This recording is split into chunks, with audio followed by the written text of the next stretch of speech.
몇 년 전 서울 외곽에서 열린 행사를 마치고 어느 교회 장로님의 차에 동승해 돌아온 적이 있습니다.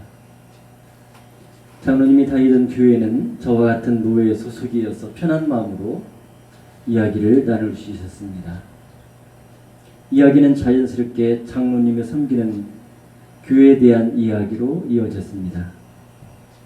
교회 규모는 중소형이지만 영향력이 큰 담임 목사님의 만 70세 정년을 앞두고 후임자를 청하는 일과 은퇴할 목사님에 대한 예우 등을 논의하고 있었습니다.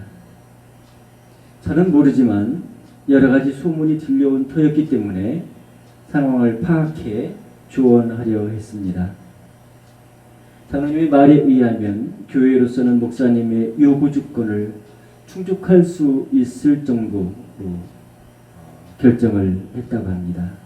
현재 살고 있는 아파트를 비롯하여 상당한 금액의 현금을 지급하기로 했습니다. 원로 목사로 추대되기 때문에 현재 사례비의 절반을 계속 지급받게 될 것입니다. 큰 교회가 아니기에 그 정도면 만족해야 합니다. 그런데도 목사님은 이러한 제안을 선뜻 받아들이지 않고 있다고 합니다.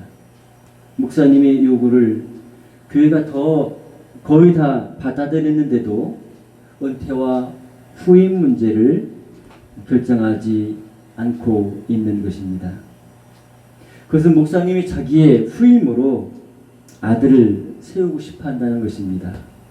아들도 같은 노예에 속한 조그만 교회에 있는데 넌지시 후임으로 세우려는 의중을 보인다는 것입니다. 그렇지만 장로들은 물론 교회 전체가 반대하는 상황입니다. 아들에게 담임 목사 지위를 물려주는 것은 세습이라는 따가운 비판을 받게 됩니다. 그럼에도 여러 교회들이 아들을 후임으로 청빙하여 비난을 받았습니다. 아들이 충분한 자격을 갖추었을지라도 오명을 쓰면서 세습을 해서는 안 됩니다. 그럼에도 아버지 입장에서는 다른가 봅니다. 은퇴했을지라도 자기가 원하는 방향으로 교회를 이끌 수 있고 자기가 가지고 있던 권한과 기득권을 아들에게 물려줄 수 있기 때문입니다. 이런 문제는 교회 내 갈등을 일으킵니다. 담임 목사를 지지하는 사람들이 있을 수 있고 그 반대편에 서는 사람들도 있습니다. 후임과 은퇴 문제가 잘 해결되지 않아 교회를 떠나는 사람들도 많다고 합니다. 아니, 이전에도 담임 목사님과 갈등을 빚던 중직자가 교회를 떠났다고 합니다. 그것도 자기가 원해서가 아니라 담임 목사님이 반대라면 교회에서 나가라고 했기 때문이라고 합니다. 성도를 쫓아보낸 것입니다. 개척교회를 하는 저는 이해할 수 없었습니다. 자기 마음에 들지 않는다고 교회 나오지 말라고 해서 다른 교회에 갔다니 이해가 되지 않았습니다. 이단에 빠져서 이단 사설을 퍼뜨리는 사람이 있다면 당연히 교회와 성도를 보호하기 위해서 출교해야 합니다. 그렇지만 의견이 다르다고 자기 말을 따르지 않는다고 성도를 쫓아낼 수는 없습니다. 목사는 하나님께서 성도들을 돌보라고 목양의 일을 맡겨주셨기 때문입니다. 여러분, 목사는 무엇을 하는 사람일까요? 목사는 목자의 역할을 하는 사람입니다. 목사만이 아니라 먼저 예수님을 믿고 하나님의 은혜를 받은 우리 모두도 똑같아요. 하나님의 은혜를 받고 먼저 예수님의 복음을 믿어서 구원을 얻었다면 하나님께 감사함으로 예배하는 것만이 아니라 다른 연약한 사람을 인도하여서 하나님의 은혜 안에 거하도록 하는 목자 역할을 해야 합니다. 목자 역할은 양을 푸른 풀밭과 시원한 물가로 인도하는 것입니다. 좋은 꿀을 먹고 편히 쉬면서 평안을 누리게 하는 것이 목자의 사명입니다. 하나님께서 목자에게 양을 맡겨놓은 이유가 그것입니다. 목자가 맡겨주신 양을 부지런히 잘 돌보면 그 양은 보호를 받고 양육을 받아서 풍성한 삶을 누리는 것입니다. 양을 돌보는 목자 역할이 얼마나 중요한지를 보여주는 것입니다. 스스로 자기의 갈 길을 찾지 못하기 때문에 양은 목자가 필요합니다. 하나님이 이스라엘 백성을 보호하고 인도하기 위해 목자들을 세웠습니다. 목자가 하나님의 말씀을 듣고 배워서 이스라엘 백성들을 보호하고 인도해야 합니다. 오늘 본문에 나오는 이스라엘 목자들은 어땠습니까? 하나님께서 맡겨주신 백성들을 잘 양육했을까요? 오늘 본문 에스겔 34장 7절부터 8절 말씀을 함께 읽어보겠습니다. 시작. 그러므로 목자들아 여호와의 말씀을 들을지어다. 주 여호와의 말씀에 내가 나의 삶을 두고 맹세하노라. 내 양떼가 누락거리가 되고 모든 들짐승의 밥이 된 것은 목자가 없기 때문이라. 내 목자들이 내 양을 찾지 아니하고 자기만 먹이고 내 양떼를 먹이지 아니하였도다. 아멘. 하나님은 이스라엘 목자들을 불러 말씀하십니다. 하나님께서 뭐라고 말씀하시나요? 이렇게 말합니다. 내 양떼가 노략거리가 되고 모든 들짐승의 밥이 됐다. 그 이유가 무엇입니까? 그것은 목자가 없기 때문이다. 목자가 내 양을 찾지 아니하고 자기만 먹이고 내 양떼를 먹이지 아니하였다. 이렇게 말씀하십니다. 하나님이 이스라엘 백성들에게 그들을 인도할 목자를 주셨습니다. 목자들이 이스라엘을 보호하고 양육해야 합니다. 그런데 실제로는 어떤 일들이 있었는가? 하나님께서 목자를 세우셨는데 목자들이 맡겨주신 양을 찾지 않았어요. 양무리를 만나야 하고 어떤 상황인지 살펴보아야 합니다. 그렇지만 목자가 무엇을 하고 있는지 양을 찾지 않았습니다. 양을 먹이지 않고 자기만 먹었습니다. 목자는 양떼를 보호하고 먹여야 하는데 그러지 않았다는 거예요. 그 결과 어떤 일들이 일어났습니까? 양떼가 누락을 당하고 들짐승의 밥이 되었습니다. 여러분, 하나님의 양떼인 이스라엘이 왜 모든 들짐승의 밥이 되었을까요? 그것은 그들에게 목자가 없었기 때문이라고 말해요. 아니, 목자가 없었던 것은 아닙니다. 하나님께서 그들에게 목자를 주셨습니다. 그런데 하나님께서 양을 돌보라고 보내주신 목자가 양에게로 가지 않았습니다. 양을 찾지 않았습니다. 양을 가까이 두고도 외면했습니다. 자기만을 위해서 먹고 마셨습니다. 다른 들짐승이 이스라엘 양무리를 잡아먹는데도 목자들은 모르고 있었습니다. 돌보야 할 양을 팽개치고 자기 배만 배불렸다는 말입니다.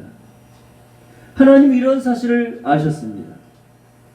자기 백성을 위해 목자를 보내셨지만은 목자가 사명을 감당하지 않았습니다.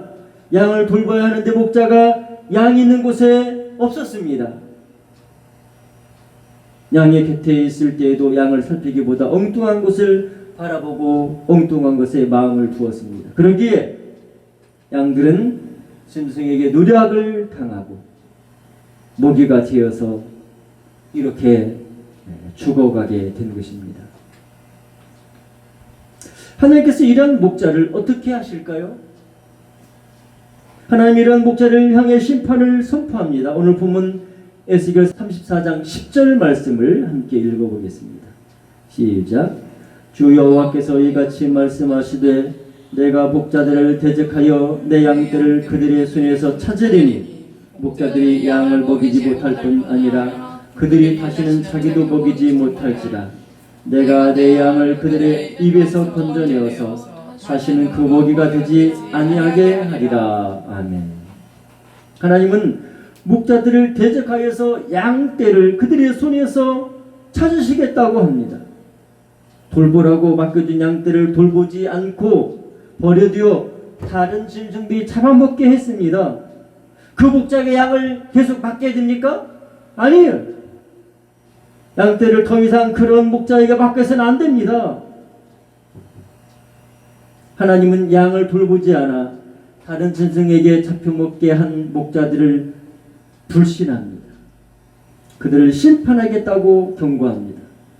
그들은 더 이상 목자가 아니라 하나님을 대적하는 악한 자입니다. 자기만 배불리기 위해 맡겨진 양을 방치하고 결국 다른 짐승들에게 잡혀먹게 했기 때문입니다. 그래서 하나님은 그들에게 양떼를 찾겠다고 합니다. 다시는 목자들이 양떼를 먹이지 못하게 하고 목자들이 양을 돌본다면서 양을 잡아먹지 못하게 하겠다고 했습니다. 그렇습니다. 하나님은 목자들을 심판하시겠다고 말씀하십니다. 괜히 하나님께서 목자를 심판하십니까?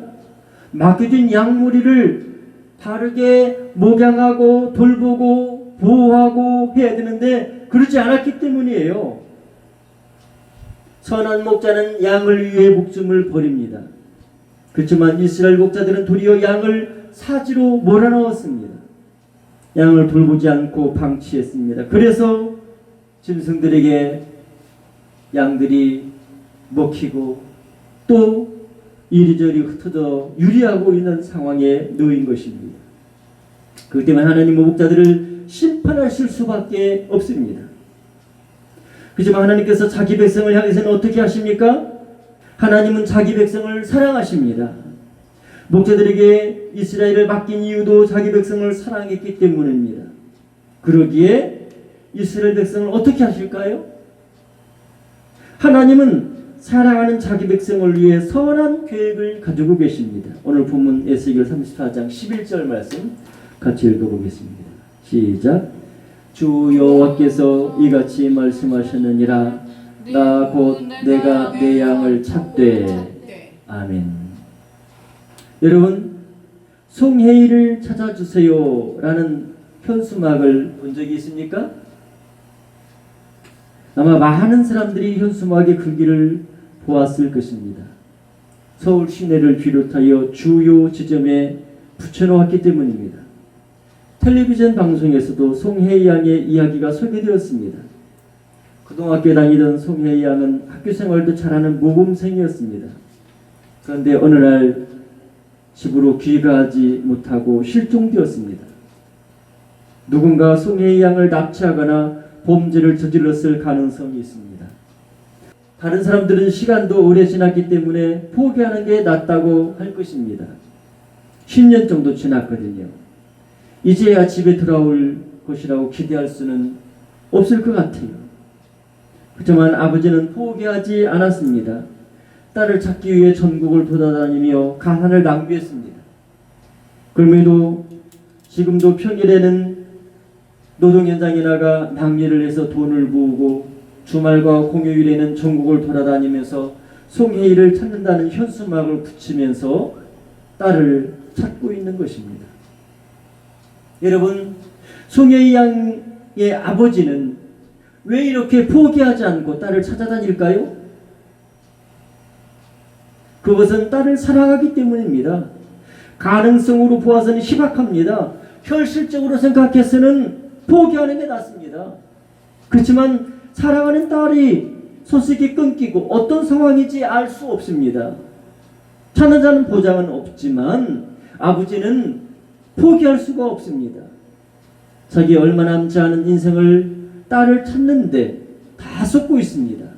아버지와 어머니의 마음은 그렇습니다. 하나님의 마음도 그렇습니다. 오늘 보면 11절 말씀에 하나님은 뭐라고 말해요? 나 곧 내가 내 양을 찾고 찾되 이렇게 말씀하셨습니다. 하나님은 자기 백성을 사랑하셔서 이스라엘 목자들에게 보호하고 양육하라고 맡겨 놓았습니다. 그런데 목자들이 양을 돌보지 않고 방치했습니다.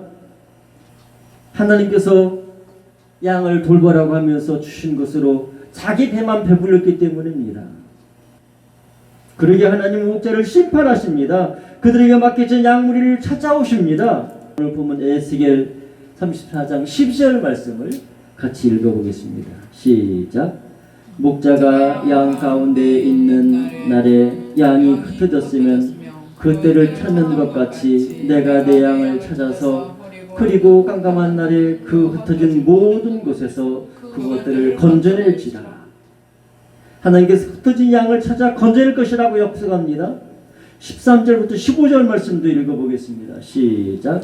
내가 그것들을 만민 가운데서 끌어내며 여러 백성 가운데서 모아 그 본토로 데리고 가서 이스라엘 산 위에와 시냇가에와 그 땅 모든 거주지에서 먹이되 좋은 꼴을 먹이고 그 우리를 이스라엘 높은 산에 두리니 그것들이 그곳에 있는 좋은 우리에 누워 있으며 이스라엘 산에서 살찐 꼴을 먹으리라.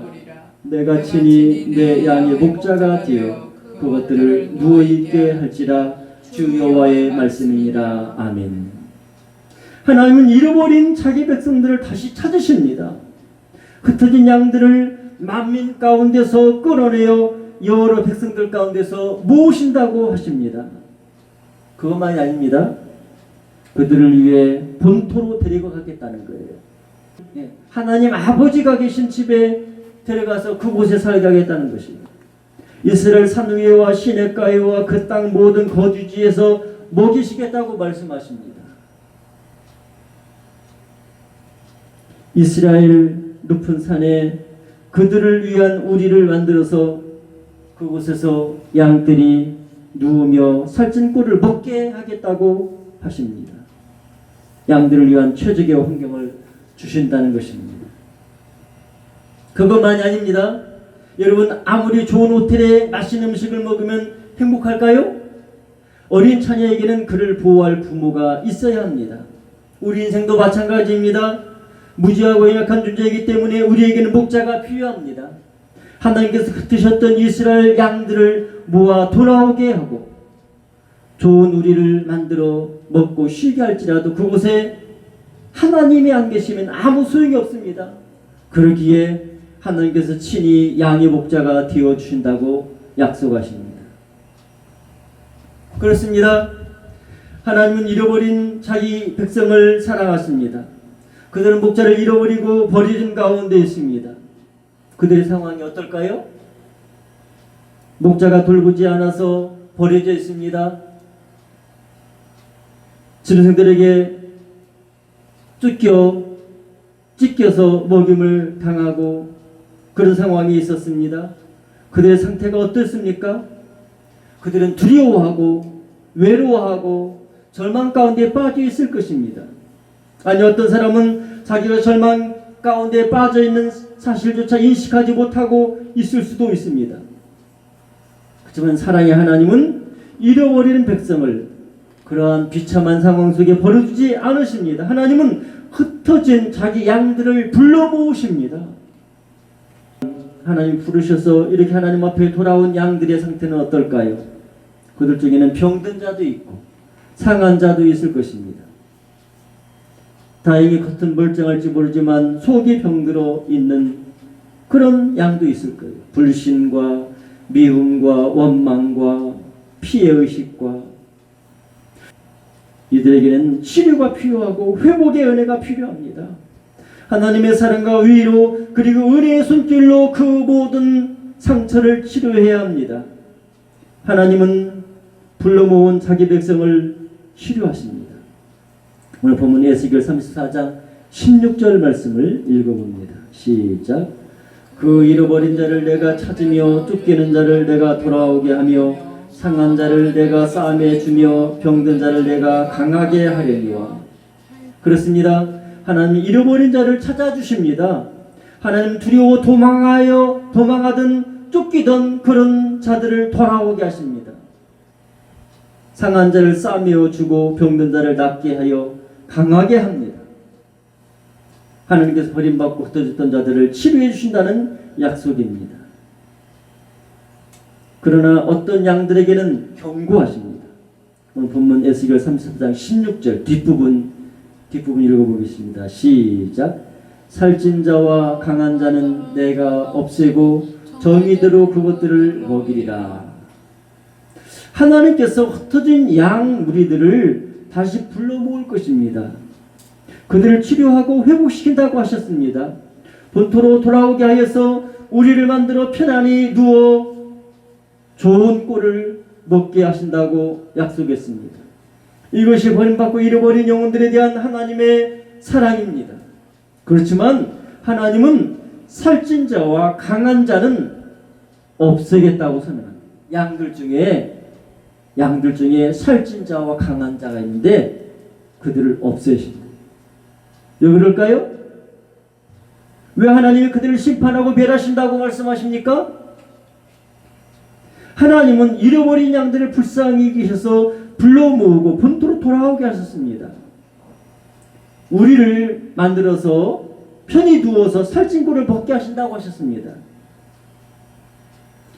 이것이 버려지고 잃어버린 불쌍한 양들에 대한 하나님의 사랑입니다. 그렇지만 잃었던 자들 가운데 살찐 자와 강한 자에 대해서는 다릅니다. 하나님은 살찐 자와 강한 자를 심판하시겠다고 합니다. 공의로 심판하시겠다고 말씀하십니다.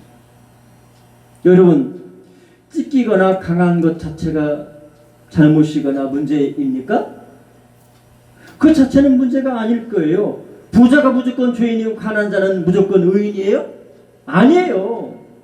부자도 경건하고 하나님을 잘 섬기는 사람들이 있고 가난해도 하나님 앞에 죄를 범하고 하나님 앞에 나오지 않은 사람이 있어요.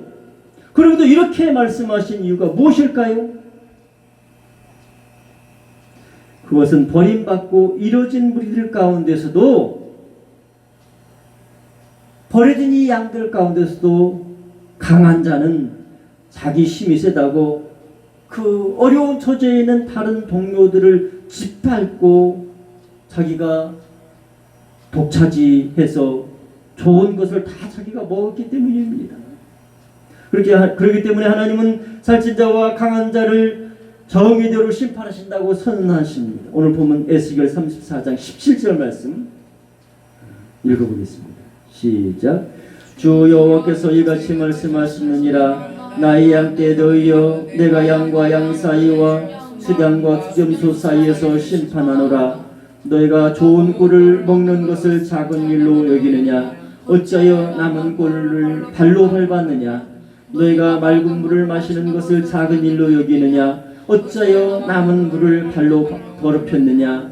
나의 양은 너희 발로 밟은 것을 먹으며 너희 발로 더럽힌 것을 마시는도다 하셨느니라. 아멘. 하나님은 다시 한번 이런 사실을 강조하십니다.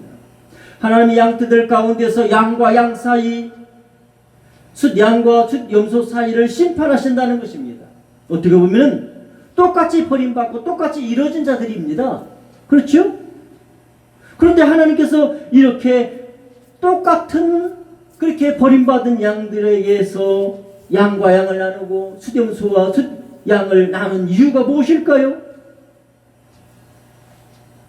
우리가 볼 때는 비슷해 보이죠. 그렇지만 사실은 양과 양 사이 그리고 숫양과 숫염소 사이에는 엄청난 차이가 있습니다. 이들은 버림을 받고 이루어진 어려움 속에 있으면서도 똑같은 피해자가 아니에요. 이들은 가해자입니다. 이스라엘 선지자는 이들이 같은 처지에 있었지만은 어떤 일들이 이들 사이에서 일어나는지를 설명합니다. 강한 자는 자기 힘으로 힘이 세잖아요. 강하잖아요. 그러니까 모든 좋은 꿀을 혼자 빼앗아 먹습니다. 더군다나 강한 자는 다른 양들이 먹어야 될 풀도 발로 짓밟아 버리기까지 했습니다. 또 강한 자는 맑은 물을 차지합니다. 동물의 세계 보면 그렇잖아요. 약육강식이잖아요. 양들도 그런 거예요. 강한 자는 물을 이렇게 맑은 물을 차지하면서 마십니다. 그러면서 우물들을 짓밟아서 흙탕물을 만들어 놓습니다. 하나님께서 불쌍히 여기는 양들은 밟힌 꿀을 먹어야 하고 더럽혀진 물을 마시게 되었습니다. 그러기에 하나님은 살찐 양과 파리한 양 사이에 심판하신다고 선언하십니다. 힘이 강하고 살찐 자는 병들고 약한 자를 옆구리와 어깨로 밀어뜨리고 뿔로 받아서 흩어지게 했습니다. 그러기에 하나님은 양을 돌보지 않은 악한 목자들뿐 아니라 어려운 처지에서도 다른 형제들을 자매들을 불쌍히 여기지 아니하고 자기 힘이 있다고 자기만 이렇게 생각하고 다른 사람을 짓밟은 이런 강한 자, 살찐 자를 공의로 심판한다는 거예요. 하나님께서 자기 백성에게 주시는 약속이 무엇인지 에스겔 34장 22절 24절 말씀 읽어보겠습니다. 시작. 그러므로 내가 내 양떼를 구원하여 그들로 다시는 노략거리가 되지 아니하게 하고 양과 양 사이에 심판하리라. 내가 한 목자를 그들 위에 세워 먹이게 하리니 그는 내 종 다윗이라. 그가 그들을 먹이고 그들의 목자가 될지라. 나 여호와는 그들의 하나님이 되고 내 종 다윗은 그들 중에 왕이 되리라. 나 여호와의 말이니라. 아멘. 그렇습니다. 하나님은 자기 백성을 위해서 목자를 세우셨지만 목자들이 양을 돌보지 않고 방치했습니다. 그래서 흩어지거나 다른 선생에게 먹혀서 죽고 말았습니다. 분명한 것은 하나님은 그런 악한 목자들을 또 강하다고 다른 연약한 양들을 짓밟은 살찐 양들을 심판하십니다. 하나님 버림받고 이뤄진 우리를 위해 선한 목자 예수님을 보내주셨습니다. 여호와께서 그들의 하나님이 되십니다. 우리는 하나님께 감사드리며 하나님 나라에 대한 소망을 가지고 믿음으로 살아가기를 주 예수님 이름으로 축원합니다. 아멘. 기도하겠습니다.